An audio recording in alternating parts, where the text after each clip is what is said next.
Yo, we gather here today to go over the folklore piece for Greynlocke. It's a special place. Oh, and you're about to find out. A coven that went horribly wrong. Real fast, real quick. Lived a mighty long time, but then one generation ruined it for us all. Somehow, some way, they took their L and flourished into mighty technology. They may be blood locked to their dimension, but they still function as if the Utopia Protocol is ultimately status quo. It all began in year 7717, on Earth 13. The Greynlocke Coven has existed since year 6114. This coven generated too much power since their birth, and many millennia later, became cursed. They were home to the region of the middle continent of Cayuga, right at the end of the Cayuga River. There's a big 5 by 5 mile radius of space that will take you to Greynlocke's dimension. Just that small area. Walking into it will take you to their dimension. In that area of their dimension, there are zones where real-world individuals can go into to venture across the entire mirror planet of Greynlocke. That's what a meat and potatoes are. All of the secrets they've been developing on their side of humanity. Even have some of their original projects they have turned into a weapon of mass destruction that helps them deal with the space monsters of that dimension. That weapon of mass destruction is called Plasma Sheath Prototype Calypso into Stars, version 7000 TDX.45644. It's part of their orbital spaceship designs they decided to build on. Once they built an apparatus for the plasma sheath, they could equip it to the surrounding apparatus, so it can be slid around the spaceship at top speeds. Top speeds that match the aggression of wise samurai that have nothing but the speed of light located on their shoulder joints. Whip game is proper and divine. It's the kind of let's separate all molecules from one another, refined kind of plasma energy. The brutally powerful monsters of their outer space were eventually taken out. Technology has proven those types of monsters exist in the immediate area around that galaxy that hosts the Greynlocke Coven, specifically built by those who designed the dimension. These monsters are meant to gatekeep them from getting too powerful. There is no amount of penance that should be reflected on their future people, but the group that brought upon this unfortunate living circumstance offended way too much of humanity. Therefore, they get to deal with the actual monsters that are guised by the carpentry of magic carpets. Gigantic beefy flesh that can withstand outer space, breathe outer space, procreate in outer space. That have mouths that are wide as a 1 mile radius. Now guess how many rows of Azorium sharp teeth they have. Wrong. They have 13 rows of teeth that are 50 feet in length. Their first victims didn't stand a chance. They bit that spaceship out of the air as if they were enjoying corn on a cob at a music festival. It took them decades to come up with a weapon of mass destruction that they couldn't offend or defend against. But if you're wondering why the future of Greynlocke is still in captivity, wonder no more. They choose to live in that world, that obsessively green-driven world, where from the grounds of the planet all stars of outer space appear green, plus the sun. Once they got machinery to outer space, the ozone layer made the planet have a green hue to it.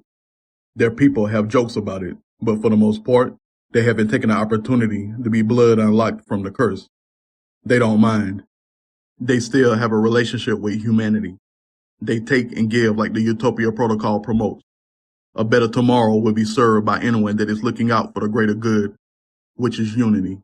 Greynlocke was like that in the beginning, like that in the middle, and still are like that. But a few bad apples can really bring down the vibe. Sometimes, people acknowledge this world and immediately understand that things are on the up. They are, but then there are those in the mix that just want everything for themselves. Not understanding at all that a fair life tends to all. Not only did these individuals have access to all of the resources of any Utopia protocol, they had no qualms with paying all the way attention to their own selfishness. They went a decade with getting away with a lot of things humans are prohibited from taking advantage of, things along the nature of immortalizing tyranny. They wanted so much, it hurt them in the process of getting it. Cause when the right people started investigating a trend of resources vanishing, they zeroed in on Greynlocke, then got in the good to understand the motives of the 7 individuals that forever placed Greynlocke on the wrong list. They were taking so many resources that they were taking lives with them. I can only admit that this kind of atrocity resulted in a monster-surrounded prison. The main thing the Utopia Protocol protects is pleasure. When you really look at it, if someone is using magic to take pleasure from people, you might as well be a dog. When the hundreds of people were saved from sexual captivity, authorities deliberated for days to get the whole coven souped up for not correcting their own. Sadly, a lot of innocents were involved in that conviction for the harnessing of energy of those that were sexually castrated physically and mentally, equated in Edgemere might. Now imagine what you could do with that. Imagine a green moon of Edgemere being the only one knowing about this and having to make the decision to use their godly might to ensure their godly might. And that's why all humans don't deserve magical might. One step too many in the wrong direction will have you figuring out what's needed to be the most powerful. Nowadays, the current heads of the Greynlocke coven watch their underlings very carefully, as they should. Anyone going unchecked can check so many things off of their to-not-to-do list that it will cause havoc. Again, anything in the universe can be tapped into. All it needs is to be unlocked by a simple train of thought, even if it's at the cost of taking others' trains of thought, planes of existence, any other forms of pleasure, or their main form of pleasure. There's so much power that can come from holding people in captivity, but real freedom is the only light any intelligent species needs. Instead of overturning the ruling, Greynlocke decides to stay in captivity to teach everyone a lesson that a lot of humans be trying to force everyone to forget on space colonies. Tyranny will never go unchecked, and they want that testimony to reign true for eternity by making sure their coven stays on punishment, so no one else gets any unruly ideas of trying their damnness to build weapons of mass creation or destruction from the darkness of existence. Now that Greynlocke's existence has been wrapped, let's find out why Crunch and Blackrose have been forever banned from there. It all started when they were 13, going on a school field trip, a 3-week-long one. It's something all 7th graders of Earth 13 go to when it's time to, giving humans a sense of existing on another plane of existence. Still arch nemesis they were. It turned up another notch during their field trip. The worst thing about this situation, a teacher thought he could help 2 boys build a bridge between one another, trying to enforce the Utopia Protocol even though it wasn't needed. Because as long as they weren't near each other to interact with one another, the coast was clear. Nah, Mr. Nash said they had to be in the same group together, but everyone was like, nah. It was his bad ultimately. With a psychological background, he was treating that situation as if it's something to study and something to conquer. Every relationship isn't meant to be smooth, and to be honest, if they weren't born the same age, born in the same part of the world, you would know what Mr. Nash was doing was pointless. Cause in all reality, the education system teaches a lot of people that all of the people you meet there do not matter. Crunch and Blackrose were cool with not acknowledging each other. So cool it was fucking bliss. Yet, what Mr. Nash did provoked Blackrose to trial for all sports teams, in spite of Crunch. If I were rapping this, I would be ad-libbing it by yelling, "Ooh-wee!" for the next couple of bars. They went from talking shit about their powers, to their hair colors, to their choice of weapons, to their choice of friends, to the choices behind classwork, to how they scoffed at each other because they were put on the same team. Greynlocke simply asked them to get the lads under control because by day 4, they were causing such a ruckus, they had to move camp. Imagine, every school that does this field trip end up going to the mirror spot of where they are on the world map. Even though they had to travel across the planet twice to get to the field trip, they still had to move. Whatever Crunch had and all the in-betweens with Blackrose was making the magic of Greynlocke curl uncontrollably. It's one of the quirks of being born into a multi-generational super being family and both of them being Behemoth wielders. Every time their rage would hit a new high, it would cause Greynlocke's magic to blink and curl irregularly around them. Let me fuck your mind up more. Previous to this field trip, the students are the real-world pen pal students from Greynlocke. They are all in the same camps during the field trip, and are all on the same team. Say hello to Killroy, Ruuyah, Yesh, Emerald, Zoro, Hetox, and GX. From the beginning of the school year to the first week of 3rd semester, the kids swapped stories. about magical might, scholastics, normal times to music times, just typing their lives away when they weren't handwriting their lives away. They all know about Crunch versus Blackrose before September even came through. Now imagine 2 weeks of August and both of them are spilling beans about ice versus fire. You would have to be a student with them at the time to understand that this is all ridiculous.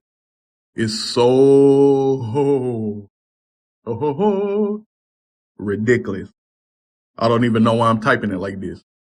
So sidebar, I had to pause for a while to get the laughs out so I could continue with. Those 7 greens were stuck with the class of Crunch and Blackrose from the moment all of them made it to the 7th grade. They were there when they were 13, 14, 15, 16, 17, 18, and 19, but it got worse when they graduated high school, because their business could take them there on their own accord and without chaperones. The 7 greens saw the fruits in their hateration, because all of the powers they harnessed within Greynlocke could be harnessed by Greynlocke. Who wouldn't want derivative energies of 2 up-and-coming watchlisters? Exactly, because spellbinders have one thing in common. New power is their power whether you like it or not. In and out of Greynlocke meant a lot of things. They were busy, but that kind of clever busyness is dangerous. Not only were Crunch and Blackrose blindly but perfectly searching for power that ended up in Greynlocke, they would often be 2 of the many people chasing bulletins into the dimension. It was in how every time they would press buttons, inadvertently but still, pissing off the wrong people. Yet, the 7 kept it a stick with utilizing ice versus fire as a means of catalyzing some new spells for their coven. Think about this. Greynlocke is in the permanent node of the real world. Nothing goes by without it being placed in a database as well. For all of the scientists, worlds wide, they still had the means of helping the world go round, by helping themselves to create weapons of mass creation and destruction, besides the spaceship blade that can cut moons in half. What they were able to create out of Crunch and Blackrose's hateration was the means to wipe the green color from Greynlocke's atmosphere in a whole. They still see the sun as green and all of the stars of the universe, but taking the RGB aspect to a new level allowed for the 7 to harness in on color magic, devaluing the original spell that made Greynlocke what it is. It was astonishing how they were able to surprise the hell out of the elders, but retain their secrets for 6 years leading up to performing the spell. If it wasn't for the many intense brawls Crunch and Blackrose had growing up in Greynlocke, there wouldn't be an indication of their magic curling from specific super beings. This had Greynlocke looking at a lot of things. One of the main things being making love out of hate, completely going against what got the coven locked in the first place. Killroy, Ruuyah, Yesh, Emerald, Zoro, Hithox, and GX will forever be grateful to them for that. Not only does it make green pop more, it makes it so that Greynlocke looks a little more Greynlocke. Besides that absurd point, after the debut of the spell, others started harnessing in on all of the X's on their map that were caused by the hateration. For 5 years, from 20 to 25, Greynlocke underwent an overwhelming amount of wars. They were banned and they didn't know it. Blackrose got the news first, was on business to assassinate someone for personal reasons. He was met with authorities instantly, telling him that he is no longer allowed in the dimension. What he and Crunch did opened up a Pandora's box of fatal capacity. With Blackrose being against harming innocents, he simply turned around and left the Greynlocke, with a whole dossier of the shit that he and Crunch has caused over the previous 5 years. One of the fruits dealt with making outer space type behemoths to help counter the space monsters in the dimension. Just that one fruit. The others were all rotten eggs compared to that because of all of the decimation of resources, food, lands, and people. Civilization took damage after damage trying to capitalize off of the hateration as much as possible, not realizing that their obsession with it caused them to start hating each other like Crunch and Blackrose does. They do not need any more of that vibe. Zero capacity of it. One of the continents was halved. 2 spaceships full of crews were destroyed. 3 separate plagues were started but fortunately ended. Livestock took a hit because of all of the spell work that was damaging reality. Grand spell books started to disappear, and the few elders were slain during the wars that caused 7 groups of the coven to war each other out. Yet the 7 never succumbed to the hateration energy, even though they were the first to successfully harness it. With them being best friends, That bond was too strong for even a hateration to gradually chip away their morality. The 7 of them were inadvertently on cleanup duty since they technically started it. You can only guess how brutal the backlash was, even though they changed the appearance of Greynlocke for good. Since 13, they always associated distance with Crunch and Blackrose, but didn't resent them until their people started killing each other. Even though they had a press conference addressing their people, the Utopia Protocol only worked so much with quelling the rage. In the end, they started to be the main ones ejecting Crunch and Blackrose from the dimension whenever they would appear. Crunch is always going to try to save lives, regardless of his citizenship in any corner of the galaxy. Blackrose has the same sentiment. Do what I do whenever I can do it. Does it beyond well. Would have you throwing $1,000 into a wishing well just to use his services. But let me not digress.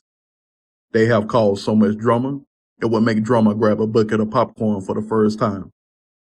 On that note, let's go over the 7 and how they became powerful witches and warlocks.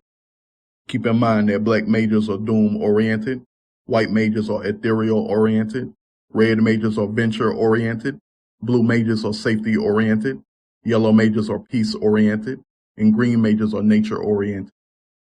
Killroy, ages 13 to 35, and this is for all of Lebanese descent. As a child, he had desires to be a Gundam pilot. With Greynlocke eventually being able to venture out into space, he was allowed to fulfill such a dream. Ever since he could walk, he has been in gravity camps, studying spell work and preparing to pilot Gundams of all fascinating models. He eventually stuck to Gundams with plasma claw weapon systems built in. He's mostly about close-range combat, regardless of his high-octane spell work. Specializes in brute force, compound enchanting, making him equivalent to the very much feared Rageon. Can even spell work that kind of physical might onto other vessels, making him a lot more feared if you come across him. Cause he'll even fuck around and give an enemy the same might, just to trick them into thinking they can do something. Killroy is short for Killroy. You've been warned. Back in the day, he was pen pal to a girl named Gianna Fembris, one of the classmates of Crunch and Blackrose. She was more close to Blackrose. He's the head of technology for Space Mission 8th Planet.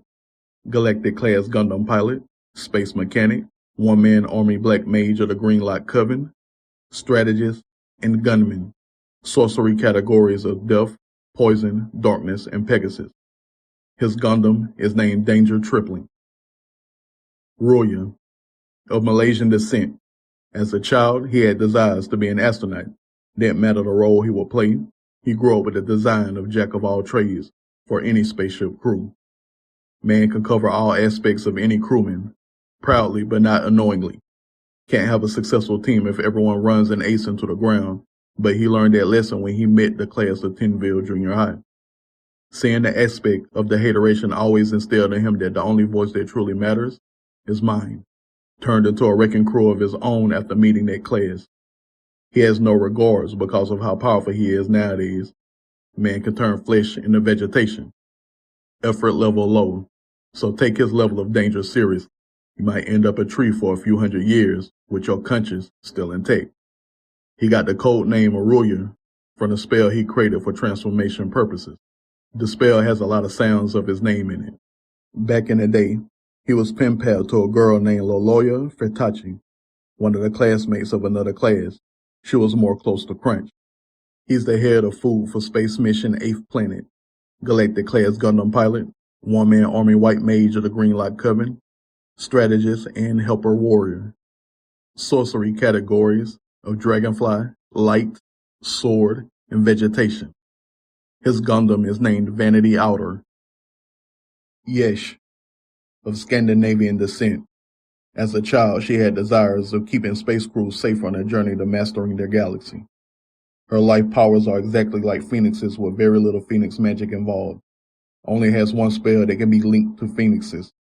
The Phoenix Feather. Can summon one at any given time and she uses them for herself. They are enchanted with goddess-like essences so that regardless of where she dies, she will rebirth protected, invulnerable for a great pocket of time, and sometimes will even die to gain their edge on the battlefield. It's so bad, she has literally let a space monster consume her vessel, and the data they gained on that situation upped Greynlocke's technology, to the point more people started that sacrificial shit. And Space Mission 8th Planet finally made it to the 8th planet 5 years before the story started. They call her Yesh because she's up to saying yes to absolutely everything for the betterment of her people. Back in the day, she was pen pal to Blackrose. Their favorite subject to talk about was cruising through outer space, alone. Before all that hateration started, he talked to her about his goals with the Super Being Surveillance Program, so he can ignite any model of spaceship in magical fire and transform it back to normal. Those conversations gave her the idea to sacrifice in the way she could understand the spell work that created this dimension more. She's the captain of Space Mission 8th Planet. Strategist, one-woman army yellow mage of the Greynlocke coven, and resurrection specialist. Sorcery categories of psychic, widow, bone, and life. Emerald, of Persian descent. As a child, she had desires of prolonging life in Greynlocke. She took the Song of Green seriously more than any of her peers, the song that teaches a baby vessel peace, to keep them from following in the direction of the generation that got Greynlocke cursed in the first place. A lovely little nursery rhyme she feels needs protecting, and the best way to do that is becoming a fringe scientist. Aerology, biology, criminology, psychology, and endology are the subjects she's still studying and experimenting with for the betterment of tomorrow. Her intelligence is the key to why she's the highest on the watch list of this group.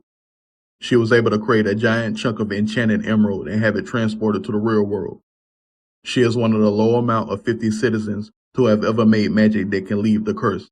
Trust and believe that her energy pool will summon a magical storm. Back in the day, she was pen pal to Crunch. Their favorite subject was the direction of humanity. Because of Crunch, she was given direct information to help funnel the most humanitarian information from all of the worlds of the Crimson Collective. In turn, was the reason why they were the only 7 to start harnessing the magical energies around Ice versus Fire Behemoth. She's a galactic class fringe scientist, bounty huntress, spellwork specialist, and humanitarian.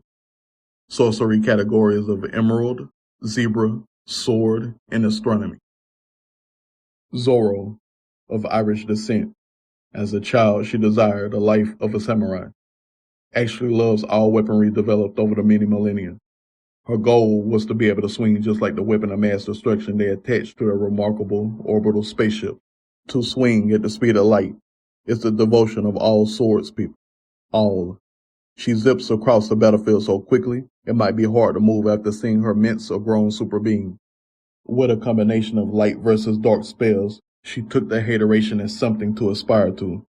With as much force as two opposite elements can propose, the beckoning of mixing light and dark spells provides her with the same impacts Crunch and Blackrose unleashed on their plane of existence. Her swordswoman skills are so high, people started begging Greynlocke to accept the destruction of their curse, so she can help the universe, the world. Back in the day, she was pen pal to Rageon Gandavu, one of the classmates of Crunch and Blackrose. He was more close to Crunch. She's a galactic class traveling swordswoman and one-woman army red mage of the Greynlocke coven. Sorcery categories of laser, explosion, sword, and shadow. Hethok, of Nigerian descent. As a child, he had desires that dealt with venturing. He's one of the many greens that would prefer them to unlock the dimension, but full-heartedly understands why it's staying Greynlocke. He got his venturing fix when foreign diplomacy was something he could study. Governmental policies, law enforcement, laws of the many nations, the bylaws of being a dimension, and understanding the general way of society sticks to his mental capacity strongly. Being a people person looks good on him because his powers works in multiple ways that can be beneficial to all kinds of retreating. Saving lives makes him feel ultimate. The more he saves, the more powerful he becomes. Taking from the hateration, his categories of fire and darkness work opposite too. Compounding on what helps life versus what doesn't allows him to vortex his own energy. It's just crazy that he can use Marlboro Miles as a means of portaling. But it's the fire within his own spirit that keeps them safe in the darkness until the coast is clear. Then there are times he just consumes everything to never be seen again. You've been warned. Back in the day, he was pen pal to Lalisha Ratterstone, one of the classmates of French and Blackrose. She was more close to Fringe. He thugs is a foreign diplomat of Greynlocke, one-man army red mage of Greynlocke coven, and traveling hero. GX, of Dutch descent. As a child, he had desires of saving lives. Not every citizen of Greynlocke remained in the coven. Not all of them practiced being a super being. To help the world continuously go round, a lot of the coven tends to protecting the ones who can't protect themselves. Over the few hundreds of years, they have come across many atrocities that has guided people to get back into being a super being. GX is generally altruistic, and it took him a very long time to understand how two people can hate each other naturally. Yet, even as a 13-year-old and dealing with all that drama, he simply wanted to save Fringe and Blackrose. His want to save anyone at any level of stress is the reason why he generates so much magical might through his spell work. In short, consider him a saint, and is the main reason why the other six love him so much. He has saved their lives separately throughout time. GX is a play on good guy. G for obvious reasons, and the X represents the kiss of life. Back in the day, he was pen pal to Sorcery, one of the classmates of Fringe and Blackrose. She was more close to Fringe. GX is a foreign diplomat of Greynlocke, one-man army blue mage of the Greynlocke coven, and traveling hero. Around the innocence of 13, these 9 individuals outside of the hateration got along extremely well, to the point that if there was no hateration, Fringe and Blackrose could make a beyond useful team out of this combination whenever they appear in Greynlocke. That was majority of what they felt like with one another, but it was all of the drama that painted that picture. More worse, every time either one of them would go into Greynlocke. Taking the green hue from the ozone layer was magical at its highest, but with new magic comes everyone else trying to use it. All of the drama behind versus magic shaped a solid 15 years of Greynlocke for the greater good and the worse or evil. The worse or evil that were making citizens feel like it's better to be magical, causing a huge current of magic to surge over the dimension that made it curl in ways it has never. This will embolden several witches and warlocks to go for what they've always wanted under tyranny-based direction, so they can have their chance at being the numero uno. That is the sole reason to them being banned for life around their 25th year of life, all because there was a bulletin, specifically around Greynlocke. The bulletin boards tried to keep it from Fringe and Blackrose's eyes, but they both caught wind of the major development within their dimension. Imagine both of them being several galaxies away from their home galaxy, but somehow making it to Greynlocke to see about the 5-alarm fire it set off.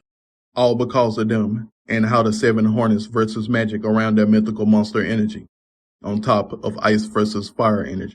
When they got there, separately, but almost at the same time, they walked into a nuclear incident on the rise.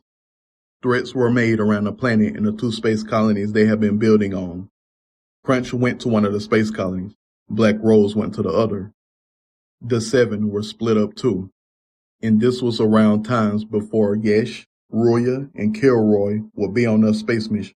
Per usual, they get the indication that the Behemoths are in the dimension, but with the current situation of the Coven versus the Coven, their attention was elsewhere.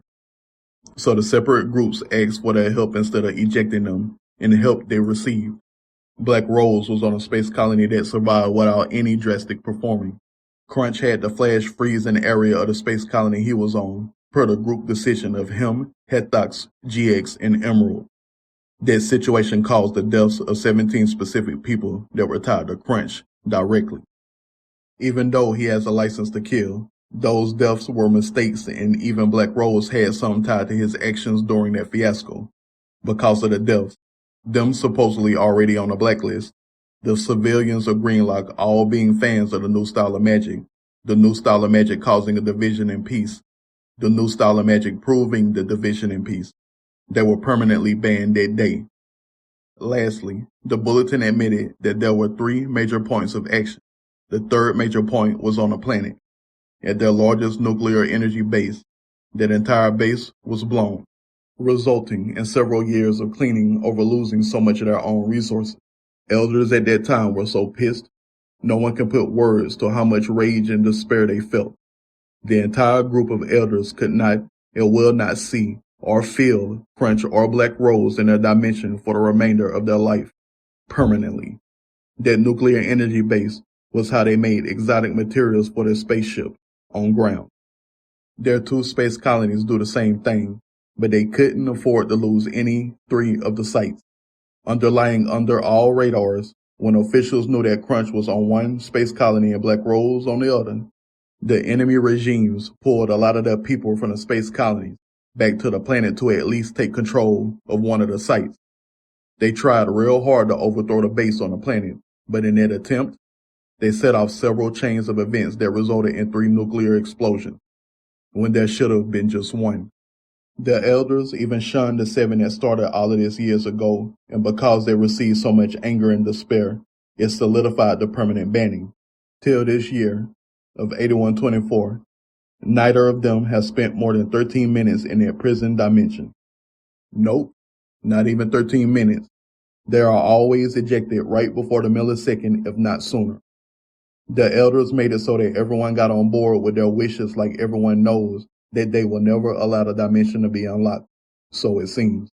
If the alien invasion were to never come, the 7, with all of the disdain they have against their final sit down with the elders, are planning on becoming elders someday so they can lift the lock. Mostly for Hithox's sake, but they were told that everything they ever did puts the name of their brethren on them. All of those lives lost are on them. They hated receiving that message from their elders. All 7 of them have been growing in resent for them. And the same thought processes have been growing to resent Crunch and Blackrose. They were revered as geniuses for making love out of nothing at all, for making love out of hate. But it was in how the people they looked up to the most, throwing all of their compliments away by talking at them without even looking at them. As if the 7 always had intentions of mayhem with no regard of their people. That was never their intention. Their intention was to help everyone's state of existence. Being confined to a prison for the atrocities of 7 others is not the way everyone should live. They have everything they need, but knowing there are so many worlds and they can't touch them because they are a beacon of what's right, was never right with them. Never right with hundreds of thousands either. They'll silently bide their time until they can do a mass takeover of the elders to reinstate an actual existence. To the current day, all 7 of them still keep in contact with Crunch and Blackrose, but they will never ask them for help for a takeover, when in reality, they should. And I hope you like the story of the natural-born enemies fucking up a society. Because sometimes heroes and villains, even though Blackrose is doing a good thing, can cause mayhem, can cause destruction. You know, they didn't intend for this to happen. None of them intended it to happen. But, you know, it's the case of natural-born enemies fucking up society. I hope you enjoyed another story of me setting humanity straight. Keep it peaceful in the meantime. You know I will. Muah.